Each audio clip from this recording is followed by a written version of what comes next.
Good morning, everyone. This is Adam Bianchi. I'm Brand Director at the Accreditation Council for Medical Affairs. I'm very honored to have everyone here today. I'm particularly honored to have our speaker, Dr. Dan Hennessy, who's Vice President of Medical Affairs at EMD Serono. He's going to be discussing some of his findings, his learnings, and tips for medical affairs professionals in managing all of our personal and professional challenges during this time of the coronavirus and quarantine. Dr. Hennessy is a VP of Strategic Excellence at Merck Serono, and for the last 18 years, he's made significant contributions to medical affairs for hematology and oncology, as well as other specialty therapy areas. His broad experience base in medical affairs has spanned strategy development, field medical, including MSL and field HEOR management, medical communications. And his cross-functional experience includes clinical operations and development. He's worked on FDA and EMA submissions and launches in both liquid and solid tumors, non-malignant hematology, multiple sclerosis, virology, as well as medical devices and orphan genetic disorders. As a seasoned industry leader, Dr. Hennessy has built medical affairs organizations and led scientific teams that are responsible for evidence generation, scientific communications, key opinion leader engagement, clinician education, and insights engine development. Dr. Hennessy's passion is to leverage medical affairs organizations to connect with external stakeholders so as to accelerate the clinical development process and facilitate uptake of crucial scientific and medical information that informs clinical decisions. Ensuring that the right patient gets the right drug at the right time is a key driver for Dr. Hennessy. I wanted to thank Dr. Hennessy for joining us today. I also wanted to give a little bit of background for the work that the ACMA is doing. If you aren't familiar with the ACMA, we're actually the only accredited medical affairs organization in the world. We are a global organization which provides a full 360-degree suite of solutions for medical affairs and MSL professionals in the life sciences sector. We are most well known for our board certified medical affairs specialist program, which is now in over 40 countries.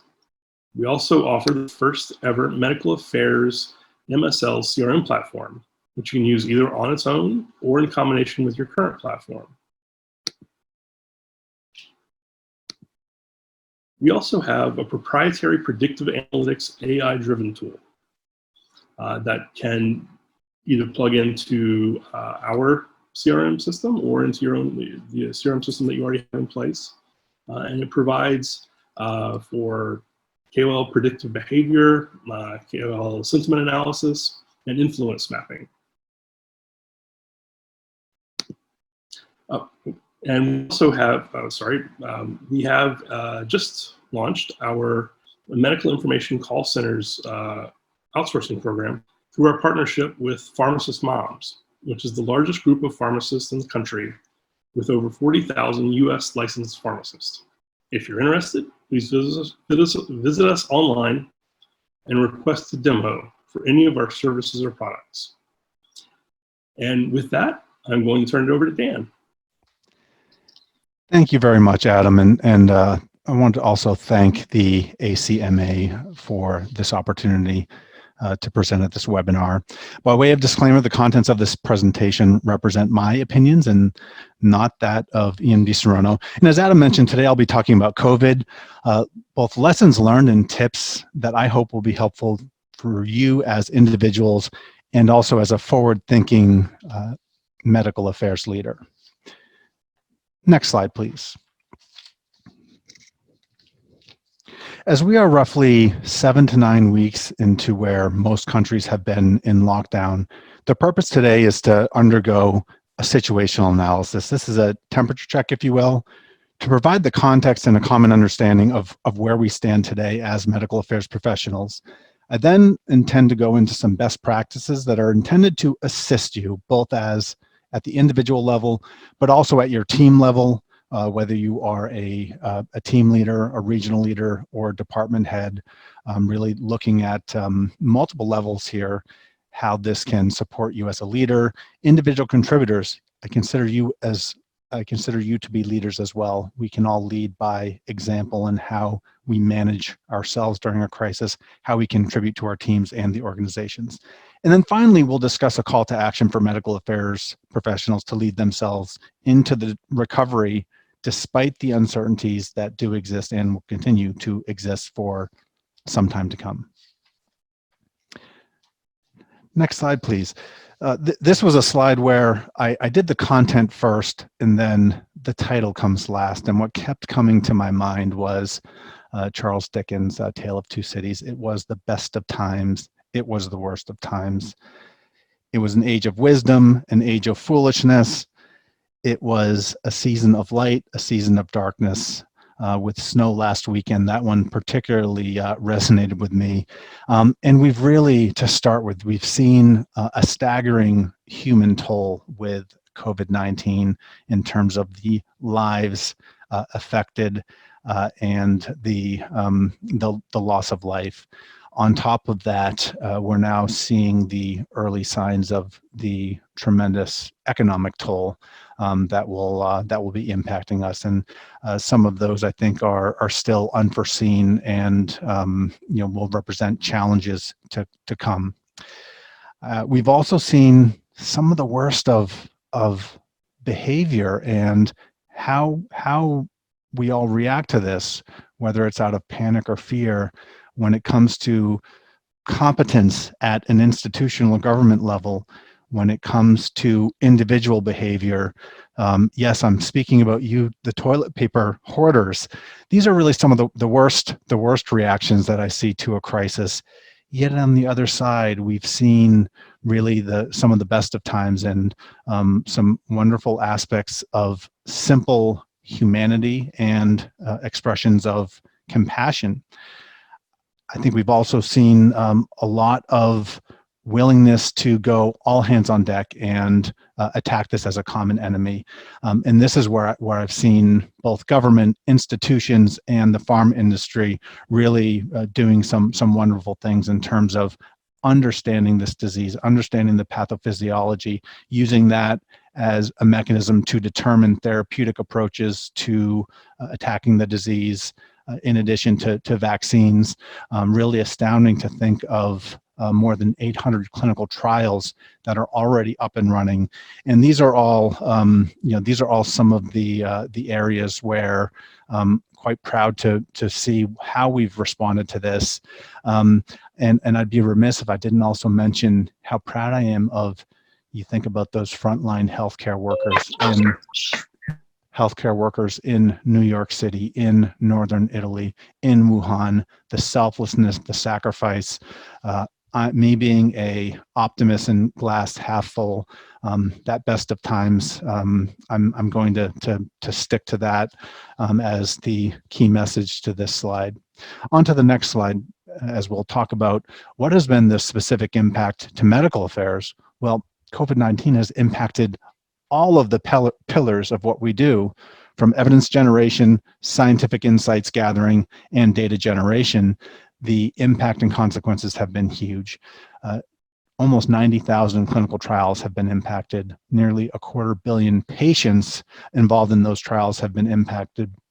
If you think about our business of drug development and commercialization, this is a team sport. How many congresses do we go to where there are thousands and thousands of posters, so that data is disseminated and we're sharing, we're sitting down and assessing that.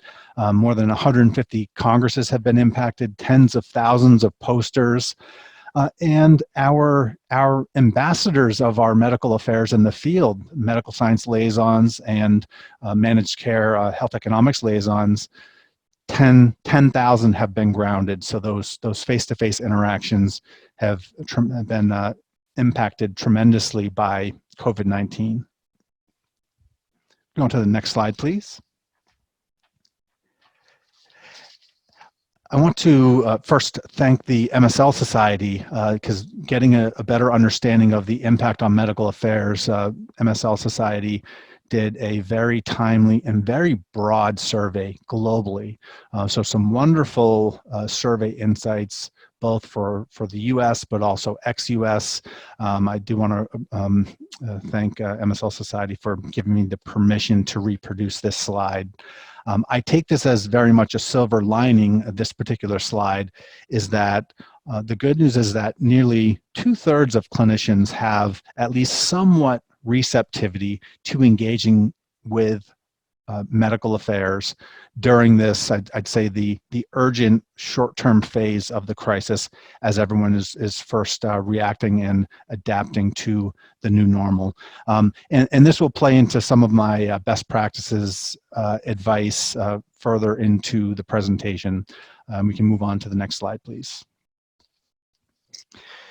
So the question here, taking all of this economic toll, the human toll, the huge impact on our day-to-day activities and really fundamentally what we do as medical affairs, I really had to, I pivoted to a philosophical approach as I asked myself this same question: what do we do? And it got me thinking about some of the Stoic philosophers, and here's a quote from Marcus Aurelius. He was an emperor of Rome, but a very well-known philosopher, Stoic philosopher. And this quote is, "The impediments to action advances action. What stands in the way becomes the way." And as I thought about this, it really, and I put that in perspective of the COVID-19 crisis and this event that no one could have, no one really foresaw this happening now.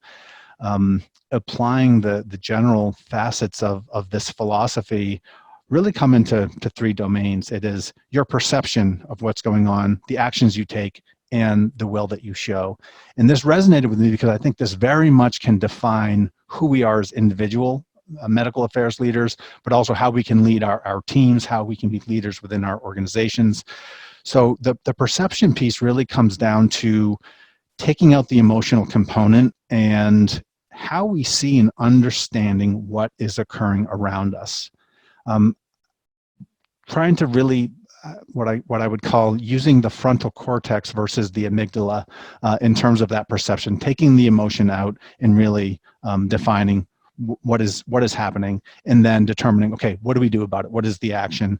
I think action is commonplace, but the right action is not. So having persistence and flexibility, acting in the best interest of your goals, you probably need to recalibrate what your 2020 plans are. If you're a medical affairs, medical director or medical affairs head, you need to recalibrate what your overall approach to executing your strategy is.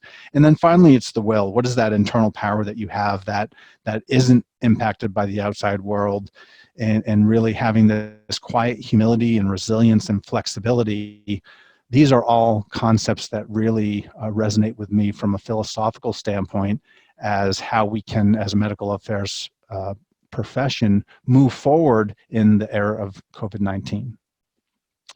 Next slide, please. And I promise I will pivot from the philosophical to the more practical as we talk about best practices for medical affairs professionals, and kind of following the hierarchical component that I explained. The individual, then the team level, and then your organizational level. This was the content here is very personal for me because this was actually started with me asking myself the same question: what the heck am I going to do? This was all happening towards late February and early March. And a lot of things were happening fast. I had my mother was hospitalized with pneumonia. She's overseas, and they were experiencing an early bout of coronavirus in Taiwan. So I had an early sense of this crisis being a bit different than some of the past pandemics, H1N1 and swine flu and so forth. At the same time, having a sense that schools were going to be impacted and having an indicator that schools will be shut down, I was thinking, how am I going to do this? How am I going to manage my work and my job and be my best self while looks like my kids are going three young children, age 7 to 13, They're going to need to be set up for school. My wife is a school teacher. She teaches mathematics. So while I have worked from home plenty over my career, I have not worked from home with 3 kids doing homeschooling and my wife doing home teaching and 2 dogs running around barking and potentially the neighbor mowing their lawn at the same time.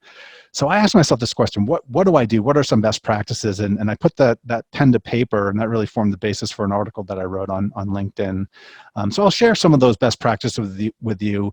And I also want to caveat this: this is not intended to be preachy. Some of these might not be your cup of tea. This is really some of my own personal experiences that have served me well, and I hope some or most of these can help you as well. Next slide, please. First and foremost, I think it's critical during this time to maximize your energy. Energy is a finite resource, and there's steps that you can take to maximize your energy. So first and foremost, exercise. I know most gyms are closed, but you don't really need much. Whether it's here you see my driveway. It doesn't take more than a couple dumbbells, a kettlebell, and my kids' jungle gym in the back can be a good pull-up bar. Exercising early for me is something that has a tremendous boost to my energy level. Diet is another very important source of energy, and as an aside, being very interested in nutritional science and also having quite a bit of interest in the pathophysiology of the COVID-19 virus, when I think about some of the evidence and data that we have on the immunological and immune supporting properties and also anti-inflammatory properties of certain parts of our diet. Think about probiotics and fermented certain fermented foods, the anti-inflammatory properties of phytochemicals, the anti-inflammatory properties of ECGC, an ingredient in green tea. Those are areas that I think we certainly can make no therapeutics claims, but it reinforced to me that having a good healthy diet with the purpose of maximizing my energy, if nothing else, it's going to give me a sense of control and maybe even a placebo effect that can help me maintain my health and energy level. At the same time, there's plenty of evidence that sleep and hydration are very important for your functioning of your immune system. Given that we're quarantined and we're isolated and locked down, there's an element of self-discipline that's really important as well. And I know that sitting down at dinner for the 50th night in a row, that first glass of wine can easily be tempted to be the second and third glass. I know for myself that without being very disciplined there, that can really impact my energy level. So these are all things that are very important for your energy level. The fourth rather, being mindfulness, and whether that's simply having an expression of gratitude. I found that that's something that crowds out negative thoughts, and whether it's prayer, whether it's yoga or meditation, whatever your cup of tea is, I do think there's ample evidence that mindfulness is really a great way to connect with yourself and has an impact on your energy level. Next slide, please. After maximizing your energy, it's also very important during these times to maximize your focus. You want to focus that energy. You don't want it dissipated across a multitude of activities. You don't want it to be distracted, because then you're not going to make the impact and be as productive and therefore add, be your best self and add the most value to your teams. So first and foremost, really important to set up an environment conducive to your success. And you may be thinking, oh, hey, I've worked from home much of my career. Many of us starting out in the field, we're used to this, but again, are you used to doing this with your family at home, with parents that you're worried about? I know for now, I'm up. I recommend that you set up your space not in your bedroom. I'm giving this presentation from my bedroom because my wife is doing a Zoom with her 6th grade class. So what I found is I need to have a setup in the bedroom when I have this satellite office. Nothing's worse than coming up here and I'm jumping on a conference call and I haven't brought up my headphones. I don't have a pencil. So really set up that environment that's conducive to your success. Adam and I were on a pre-run yesterday, really making sure that we kick the tires on this platform.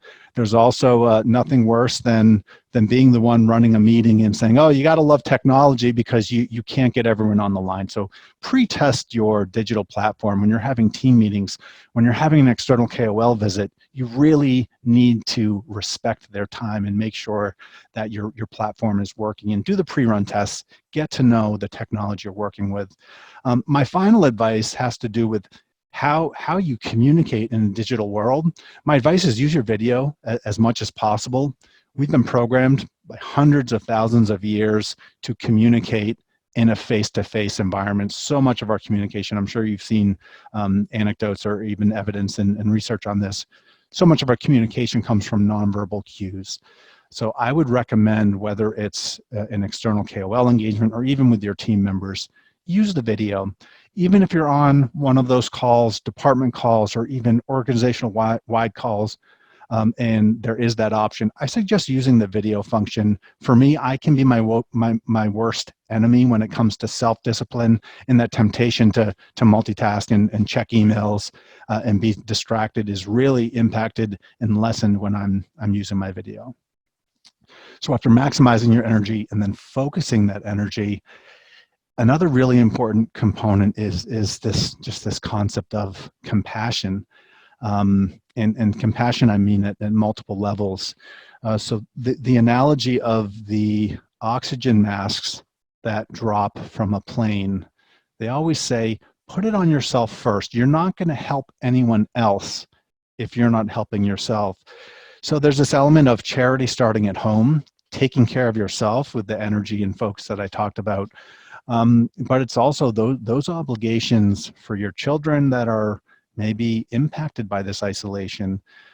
For those of you that are in this sandwich generation, as I am, having parents into their 70s and 80s and young children at the same time, if you're not caring for your parents that may be pretty bummed out that they haven't been able to hug their grandkids in several months, if you're not setting up the Zoom calls and finding ways to engage them, those are things that are just going to gnaw at your soul and not conducive to you having that energy and being able to focus that energy. So I'd really really advise focusing on that charity starting at home. And then for those of you that are also involved in other type of charitable work, outside in your community, just being able to build on that platform as well. And to do this, it also just brings in the element of the work-life balance. I don't miss commuting 15 hours a week. And that's been a great way of using additional time. But what I found is that in COVID-19 situation, when we're on digital meetings all day, it's very easy for 1 hour to bleed into the next meeting, and you're on calls at 7 a.m. You may be engaging with your European counterparts, and then next thing you know, it's 6, 7 o'clock. At some point, you have to shut it off, and you need to maintain that work-life balance. I've seen great evidence across the board as I've networked with other colleagues, former colleagues. I have great evidence that companies have been very understanding of the need to balance work-life, whether it's taking from 12 to 1 to have lunch and feed the children and have lunch, and to not be working to all hours of the night. So that's something I would encourage you, speaking with your team members, speaking with your manager about that as well. And then finally, some best practices that elevate from the individual to more of the team level on the next slide. I've really been impressed in how I've learned about just observing my own group, but also other professionals that I'm talking to, but how creative we've been in terms of connecting with the team. Some leaders I've seen having just a weekly on the Microsoft Team platforms, having a coffee hour, and it's kind of come or go as you please for this 1 hour open session. This woman leads a large organization, and people can come in and connect via that coffee hour. I've seen a lot of the more social happy hours to replicate some of those opportunities when someone is has an anniversary, or someone is maybe transitioning to a new role, where you might go out for a cocktail hour or have those in your organization. Doing those virtually has been a great way of connecting. Outside of your own organization, I do think there's quite a bit of value in taking the opportunity to network outside of your organization. I do believe that a connected medical affairs profession is a stronger medical affairs profession. Learning about some of the best practices, even picking brains. You're obviously never going into proprietary information, but hey, what are you finding in this particular Boston area or MD Anderson, getting specific insights about how they are approaching the common challenges we have, whether that's on LinkedIn or just connecting with old colleagues, I've found to be very beneficial and a best practice as well. We spoke to the survey results from the MSL Society, and I think it really speaks strongly to taking a very balanced and very individualistic approach to how we engage with HCPs. Different specialties are being impacted differently by the pandemic across the board. Healthcare utilization has diminished as we're trying to figure out how to maintain patient safety, yet still provide the therapeutic intervention. How do we substitute telemedicine where possible? And to that end, the recognition that HCPs may have much more urgent items before them as they try to manage this. Some of their businesses may be in jeopardy as due to the pandemic. So my advice is to be very respectful and take a very balanced approach. In my view, the best way to do that is to maximally empower your teams, really empowering your field medical individual contributors as they are the medical director in that territory. They have the relationships. Let them calibrate the best way to engage. And for some, it might be, I'm going to be a little bit more hands-off. Others might be a quick note. Hey, I'm here. If you have any questions, I'm here. But we all know that we are in the business of supporting therapeutics that treat very important illnesses. So we can't just stop. We can't stop what we're doing. We need to be able to provide value in education, and fully empowering your individual contributors is the best way to do that. You must empower them with the right digital tools to be able to function in a digital environment. And that's a best practice in terms of how we can engage external HCPs. Another best practice, I mentioned the 15 hours that I'm not commuting every week. Previously, I had a couple of apps that I use quite a bit. One was called audible.com, and that's audiobooks, both for books, and there are some really good lecture series on different scientific and business topics. There's another app called Blinkist, Blinkest, and that's actually a whole library of cliff notes of books. So if you're interested in a certain book, business book, and you're not willing to dive into the 500 pages, this is a great app to do a 10-minute cliff note version, and it's all audio. Not being in the car very much now, a lot of this has shifted just to regular books. I've also discovered LinkedIn Learning. So having some additional time where you're not commuting, how can you apply that to self-development and skill development? Those are best practices that can help elevate you and elevate what you're bringing to the team in your profession. Next slide, please. So the next step is really thinking about how this impacts our plan for recovery. What does recovery look like? What will the new normal look like? We are living in quite a bit of uncertainty. And if we go to the next slide, I felt it was very important to have a longer view and to even have a multifaceted view. What is that short-term urgent triage situation. What's the midterm, but what is also the long term? And this particular chart from an analyst at Morgan Stanley, this was released, I believe, in later March, and this at least provided a framework based upon the epidemiology of the disease in terms of COVID cases, testing and therapeutic development, policy decisions such as when we might shut down or relax the shutdown, how that would impact the second wave. It just gives you a visual that you need to start thinking on this timeline through June 2021. What does that look like for you? What does that look like for your organization? How can you be a leader for business continuity? How can you come out of the other side as strong as possible? So I think it's really important to be able to pivot between different viewpoints and put a strategy together in terms of what you do. So I'll briefly summarize that on the next slide. Really taking this phased approach to recovery, first and foremost, it's contributing as an equal business partner, and whether this is a department director and you're working with your cross-functional, commercial, market access, legal, etc., or it could be you're in the field and reaching out to different partners you have in the commercial organization. So contributing to business continuity as an equal partner, sharing information. We talked about techniques for optimizing HCP interactions using digital technology. We talked about some of the best practices with it, internal connectivity. What I haven't mentioned yet is our role, medical affairs role, with respect to data generation, whether it's company-sponsored post-marketing or ISS. Assessing and securing those evidence generation programs is absolutely critical.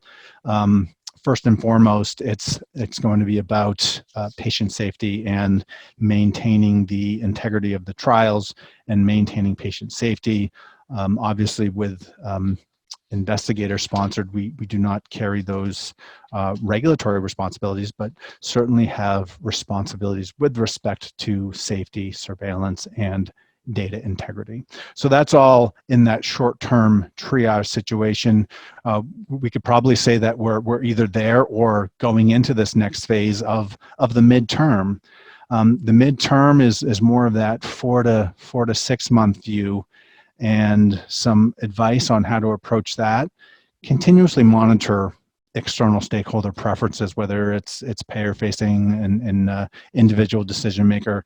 Monitor those preferences and recalibrate the engagement at the medical director, at the field medical level. The assumption is that there has been a recalibration of KPIs. The assumption is that the strategy largely holds true, that the strategies that were developed for 2020 hold true, but how to execute are very different, and therefore need to recalibrate the how and how we measure and define what success looks like.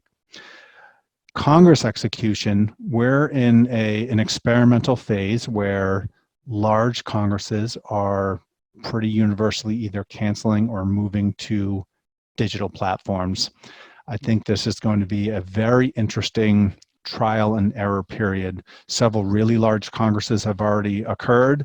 The ones in my universe are more on the multiple sclerosis and oncology side.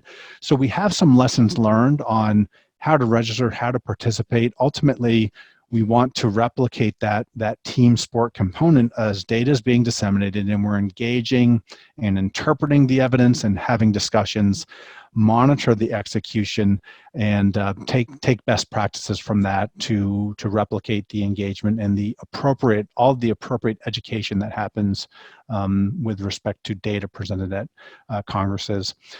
And back to the evidence generation programs, I think that continued collaboration, whether it's your own internal ClinOps teams, it may be with CROs that are working on your programs, maintaining that collaboration with clinical operations. If you have direct responsibilities associated with site operations at any trial sites, maintaining that collaboration with those sites, as it's going to be very individual site-based, geographically based, what their recovery plan looks like in terms of how their trials have been impacted in terms of patient enrollment and continued monitoring. And then in the long term, this is really about, if you've taken that philosophical approach of interpreting and that your perception of where are we, and kind of what does this mean, it allows you to start to anticipate with a longer term view, what does the post-COVID-19 environment look like? It's going to require being very nimble and adaptable, because there's still so much uncertainty in terms of what the other side looks like. There's a lot of evidence pertaining to how long it takes certain habits to form. And I think I've seen evidence of somewhere between 40, 60 days in that ballpark. And we're all in a forced experiment right now. So how much of this is going to stick as a force of habit?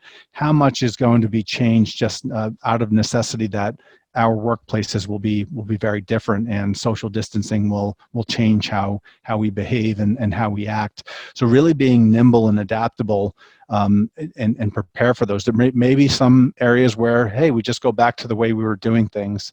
But I think it's quite clear in my mind that being open to digital data collection, digital platforms, and applying this to evidence generation programs, for example, are going to need a new view on and new techniques for how we do this, and how we operate in a research setting, how we operate in an educational setting, and even how we collect insights. Every company is on a certain component or certain path of this digital journey, and whether they were at these initial stages and just tiptoeing into digital technology, or they were fully integrated and cross-functionally integrated and had a chief digital officer.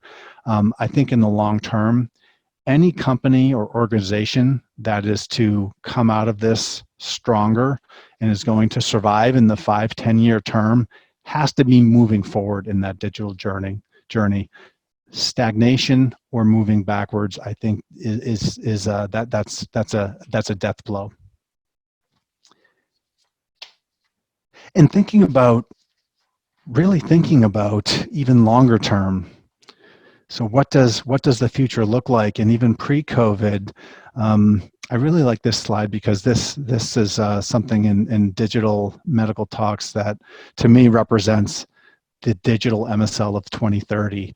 And I brainstormed and thought about a situation in which MSLs they have self-driving cars, and they have digital analytics and dashboards that are complementing their deep expertise. They may be getting reminders based upon publications and research milestones that are really complementing and contributing to what they're doing, and they could be even geo-targeting. These are pretty much all things that the technology exists today to do those things. So certainly by 2030, those particular digital capabilities, I certainly think are going to stick.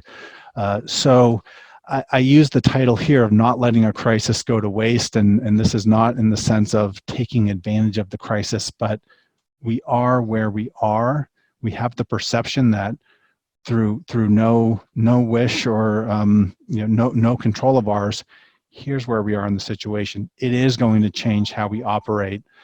So it would really behoove us to take this as an opportunity to come out, approach this obstacle, and come out stronger on the other side.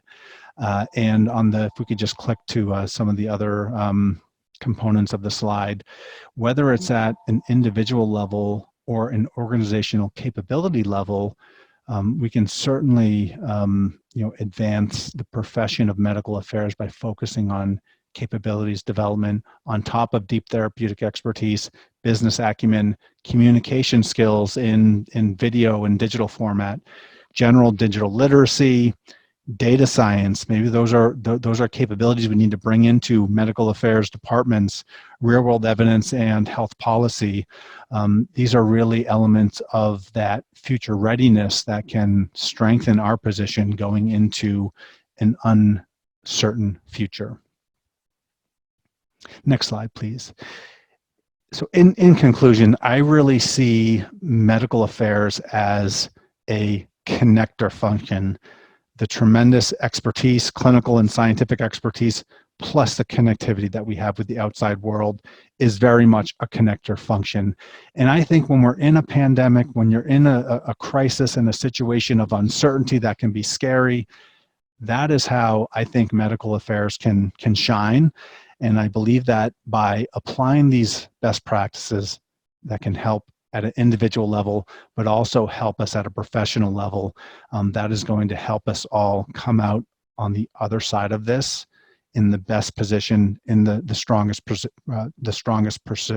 position, so long as we have the flexibility, the strategic thinking, and very importantly, the resilience and the will to see us through to the other side. I want to thank everyone for taking the time today to listen to my presentation. I wish everyone health and coming out on the other side stronger than where we came from. Thank you very much. I'm happy to open the floor for any questions.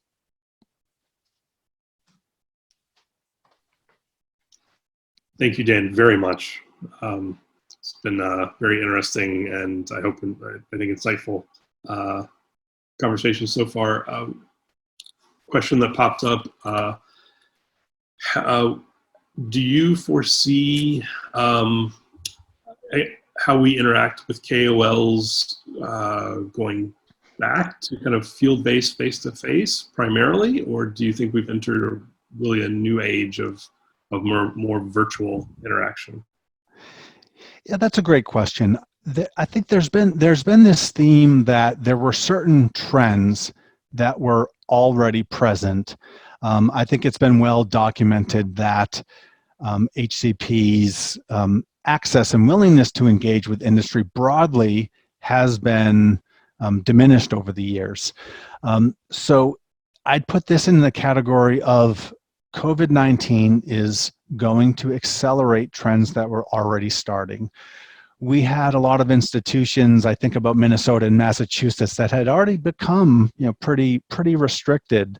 Virtually no C accounts on the commercial side and sales side, and on the medical side, certainly barriers. Certainly barriers, and getting creative in terms of building those relationships.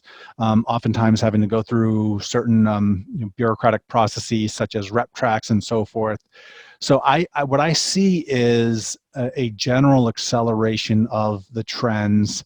I think on the bright side, people will see, wow, maybe having 10,000 sales reps flying this much, we can have a productive conversation and get a lot done with digital. So I think there's efficiencies and value there. On the medical side, I think we're going to see that as well. So I think from a business standpoint, we may see that, okay, there is a value to virtual communication. I, for one, going back to my comment that we've evolved as social animals, and I don't think we're ever going to replace the face-to-face. I don't think we're ever going to replace the full communication that happens with the nonverbal and body language, but I think it'll be more of a hybrid model. And I think there will be some additional barriers to engagement as we come out. It'll be slow, and to some extent we'll be stumbling into it. But I could see a situation where maybe an institution that was starting to close its doors a little bit, you may see certain hurdles of registration and much more on your health and your immunization, in addition to registration, and much clearer access to much clearer control of your access to that institution. I think about my first MSL job and just walking into Dana-Farber and rolling up the elevator to the 10th floor and popping in. Those days are gone. So I do think there's an impact that will be permanent, and it will be a hybrid between digital and face-to-face. All right. Now, a related question: do you foresee what changes do you foresee happening or having impact on the KPIs that MSLs as individuals and as teams are using? Yeah, that's another great question. This has required us to recalibrate what is a performance indicator, recalibrate what good looks like. We had a view prior to COVID-19 that the optimal engagement that is conducive to appropriate scientific exchange is a face-to-face meeting. And what distinguishes medical affairs from a sales meeting where there may be a 2-minute overview of a detail aid versus an in-depth scientific conversation in medical affairs that might be 30 to 60 minutes. So we had a face-to-face and a time component assigned to, what is a deep therapeutic exchange, and that's a deep scientific exchange, and that's part of our KPIs. And we've really had to take a look at that. It's quite apparent to me that there's actually a lot that can be accomplished in a 5 or 10 minute digital video, and you might not be constrained by the same. Okay, let's approach a quarterly engagement with this KOL. Maybe it's maybe there's opportunities that there are more frequent, but they're more tailored to the situation, and it's a brief video call. Some of the best relationships are if you're having text messages back and forth with a KOL. To me, that's a leading indicator that we have a deep relationship there, and we're sharing value. So I think taking all of those into consideration, we have to be more open-minded. I have a view that our frontline people managers, so our regional directors that are managing teams, as we fully empower MSLs to really trust and empower them, our strategy, and you're equipped with the knowledge to add value and tailor information and pull in insights and support research programs, maximizing their empowerment, and then having frontline people leaders that can help them, coach them along to do their job, and kind of, I'd say, serve as that verify that, okay, we're in a digital world. It doesn't mean that we're back to a passive approach to how we engage. But I think recalibration of KPIs also involves maximizing the empowerment of the front line and also the frontline people leaders. And then you may have more qualitative coaching and qualitative coaching reports that would be an indicator of performance of an individual contributor. Right. We've got several questions around training. You mentioned Audible, Blinkist, LinkedIn Learning. What programs or what tools do you see as being most effective around virtual training for MSLs and medical affairs teams? Yeah, that's a great question. So where we've had a great success in the training function is actually Adobe Connect, and the reason is that it's provided a platform. I haven't been on it myself. My understanding, it gives a platform for video teleconferences, but you can also have these chat breakout rooms and interactive features, voting features, and so forth that are helpful for that very individualized and customized training, whether it's soft skills training or technical skills training. So Adobe Connect is one. I'm in fact experimenting right now with another tool called Mural. It's mural.co, not com.co, and this is a virtual whiteboard. I know that as we were going through our therapeutic training, taking a multimodality approach, it's not didactic, just sitting down and presentations. It's not just going through and reading book chapters and articles. How do we visualize, and how do we engage multiple senses in a multimodality model? And that might be drawing out and describing what are the symptoms associated with this neurological disorder. So there's digital techniques and tools, and this mural is pretty much a digital whiteboard. So you can set up a workspace there and set up a digital whiteboard. There's sticky notes that you can stick on there for brainstorming. There's all types of capabilities that I have not even begun to mine those. But that's part of my own self-development is, what are some of these other tools that I want to get to know this tool? Microsoft Teams has been my preferred video conference.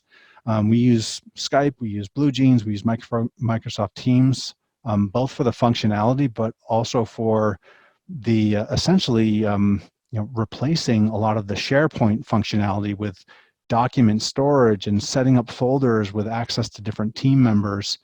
Those are other areas that other platforms that I think could have applicability to training, where you may have certain aspects of training that are asynchronous, that you had a training and that's more didactic, and then maybe there's a journal club on a certain article, but you may have a forum. Hey, as different thoughts come up, or maybe you see a related article, you may post in that forum that here's some science or some data that can advance our understanding of this particular topic. And like with many platforms, I've found that Microsoft Teams has a whole universe of additional apps embedded in the ecosystem that I haven't used yet. They look interesting, and when I can carve out 15, 30 minutes here and there, I kind of carve that out in some of my personal development time to experiment and utilize some of these digital tools. Gotcha. And another question around training and certification. What are your thoughts? What is EMD's Sorona's position on kind of using this time for more formal training, for getting board certified during this time when the quarantine is still in effect? Yeah, I mean, very much like ACMA, we've held the view that we need to have a very high standard of excellence, very high professional standards for the MSL role. The MSL, you are the medical director of our company in your territory, and you are at the interface of a clinician and patient, and you are impacting that interface through your education and through your training.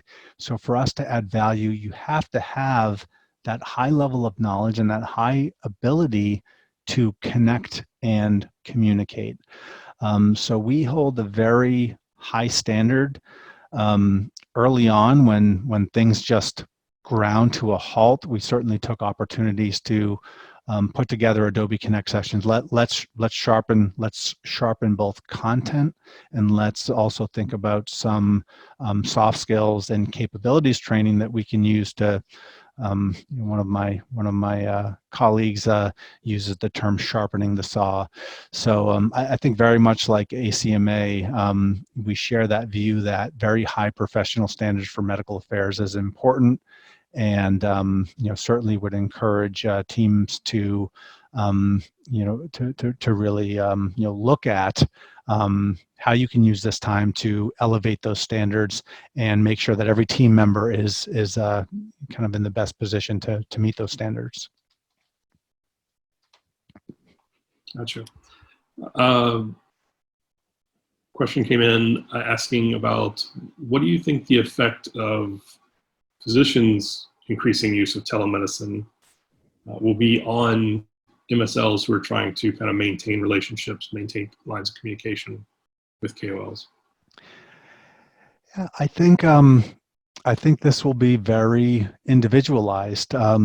You may see there's demographic data suggesting that there's certain specialties that have